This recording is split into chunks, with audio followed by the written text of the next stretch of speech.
एक चरित्र आता है भक्तमाल जी में, विट्ठल दास जी। ये विट्ठल दास जी विट्ठल नाम के बहुत भक्त हुए। श्रीमद वल्लभाचार्य जी के पुत्र भी विट्ठल हुए, हितरवंश महाप्रभु के शिष्य भी विट्ठल हुए।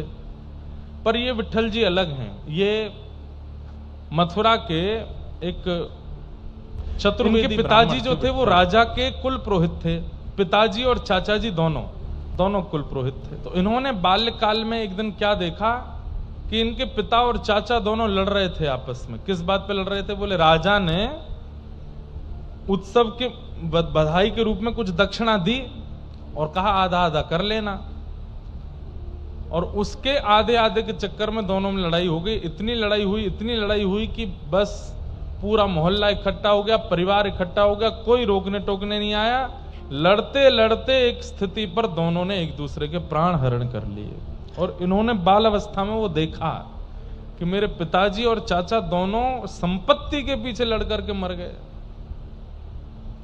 बोले संपत्ति के पीछे मैं नहीं भागूंगा, जिसने मेरे पिता और चाचा के प्राण हरण, ये तो संसार का सर्वनाश करता है। भक्ति भी आवश्यक है भगवत प्राप्ति में, ज्ञान भी आवश्यक है, वैराग्य भी आवश्यक है और त्याग भी आवश्यक है। ये केवल भक्ति है बाकी तीन नहीं है तो भी काम नहीं चलेगा। केवल ज्ञान है बाकी तीन नहीं है तो भी काम नहीं चलेगा। केवल वैराग्य है भक्ति नहीं है तो भी काम नहीं चलेगा। त्याग है और ज्ञान वैराग्य भक्ति नहीं है तो भी काम है। चारों चाहिए, भागवत, भक्ति, ज्ञान, वैराग्य और त्याग। बाल अवस्था में घर की स्थिति देख के घर छोड़ दिया, एकांत में रहने लगे। इनके पिताजी के गुजर जाने के बाद तो राजा बोले कि भाई हमारे कुल पुरोहित पधार गए। बोले हाँ, तो उनके पुत्र को आना चाहिए कुल पुरोहित पदवी पर, वो क्यों नहीं आता? बहुत सैनिक भेजे लेकिन नहीं आए। अंत तो गत्वा उन्होंने कह दिया भाई मुझे वो संपत्ति नहीं चाहिए जिससे मेरे घर के ही लोग पधार गए थे। वो संपत्ति सुखदायी कैसे हो सकती है जिससे इतने बड़े विवाद हो जाते हैं? मेरे पास तो हरिनाम संपत्ति है, मैं उसी में ही राजी हूं। राजा ने फिर बहुत प्रार्थना की तो आपने कहा मैं कुल पुरोहित कर्म करने नहीं आऊंगा, दक्षिणा लेने नहीं आऊंगा, सत्संग सुनना हो तो मुझे बुला लो।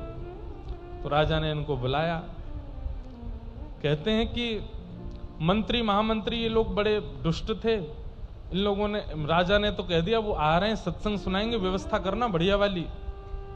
मंत्री लोगों ने छत पर व्यवस्था कर दी, क्योंकि वे लोग जानते थे कि वो कीर्तन खड़े होकर के करते हैं और जब कीर्तन करते हैं तो खूब तेज नाचते हैं, आंख बंद करके नृत्य करेंगे, छत से गिर जाएंगे। बहुत ख्याति हो रही है आजकल उनकी। जब गए विट्ठलदास जी, छत पर कीर्तन हुआ और यही गोविंद जय जय, गोपाल जय जय, श्री राधा रमण हरि गोविंद जय जय, गाते गाते गाते गाते आप इतनी द्रुत गति से नृत्य किए। अच्छा, जब ये कीर्तन करते तो बाकी लोगों के भी नेत्र बंद हो जाते। नृत्य करते करते अचानक से कीर्तन की ध्वनि आनी बंद हुई। सबने आंख खोल के देखा तो थे ही नहीं, झांक के देखा तो छत से नीचे गिर गए। खून खून हो गया पूरा शरीर।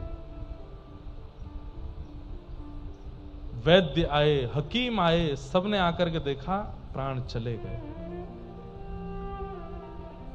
राजा ने सबसे क्षमा मांगी, लेकिन सब लोग कहने लगे, बोले राजन आपने बुलाया था, ऐसी व्यवस्था क्यों की? छत पर गिर गए हमारे स्वामी, पधार गए। आपने कहा मुझसे गलती हो गई, अब इसका मैं क्या करूं? तो माँ, उनकी जो विट्ठल जी की माँ थी, वो घर पे तो रहते नहीं थे, पर वो आई थी कीर्तन में। वो रोने लगी, मेरे तो पति भी चले गए, बेटा भी चला गया, अब क्या करूंगी, किसके सहारे रहूंगी? तो राजा ने कहा माँ, आपके शेष जीवन में जितना धन लगेगा सब राजकोष से आएगा, और अभी के लिए इतनी संपत्ति मैं आपको दे रहा हूं। मेरे राज परिवार में ये घटना हुई है, इसका पूरा दंड मैं अपने ऊपर लेता हूं, ये लीजिए धन। खूब सारा धन धान्य दे दिया। विट्ठल जी का ब्याह भी हो गया था, उनकी पत्नी भी रोने लगी, मेरे भी पति चले गए, उनको भी धन दे दिया। लौट करके जब विट्ठल जी का शव लेकर के आए, एक व्यक्ति वहां बैठा था जो विट्ठल जी के संग कीर्तनों में जाता था। उसने कहा मुझे लगता नहीं है कि इनके प्राण गए हैं। तो सबने कहा अरे चले गए भाई प्राण, ये तो ऐसे ही बोल रहे हैं, तुम अर्थी लगाओ, वहां पे शमशान में व्यवस्था करो। उस व्यक्ति ने कहा आपको जो करना कर लें, 3 दिन आप लोग बस प्रतीक्षा कर लीजिए, मेरे कहे से 3 दिन रुक जाइए बस, और यदि आप फिर भी हठपूर्वक इनका शव लेके गए तो मैं प्राण त्याग दूंगा अपने। सब ने कहा ठीक है। 3 दिन तक उनका शव रखा, गोविंद जय जय, गोपाल जय जय, राधा रमण हरि गो, इसी का कीर्तन करते रहे। और 3 दिन बाद वो उठ गए, उठ करके बैठे, अपना सिर पकड़ करके थोड़े बोले ये इतनी तेज दर्द क्यों हो रहा है, इतनी तेज दर्द क्यों हो रहा है। अरे हमने तो सोचा आप पधार गए और ऐसा हुआ ऐसा हुआ। उस व्यक्ति को बुलाया, बोले क्या हुआ था, सब बताया। तुम ऐसे छत से गिर गए थे, उसके बाद?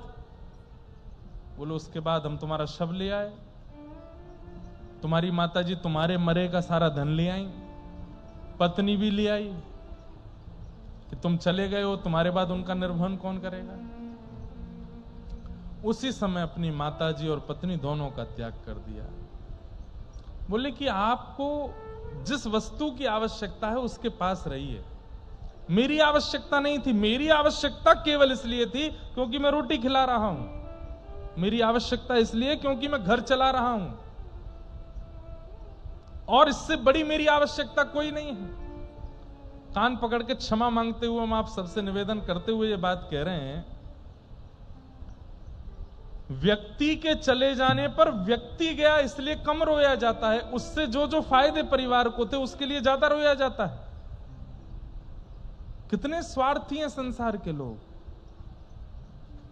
और विट्ठल दास जी को वो बात पता चल गई थी कि बहुत स्वार्थ है इस संसार में।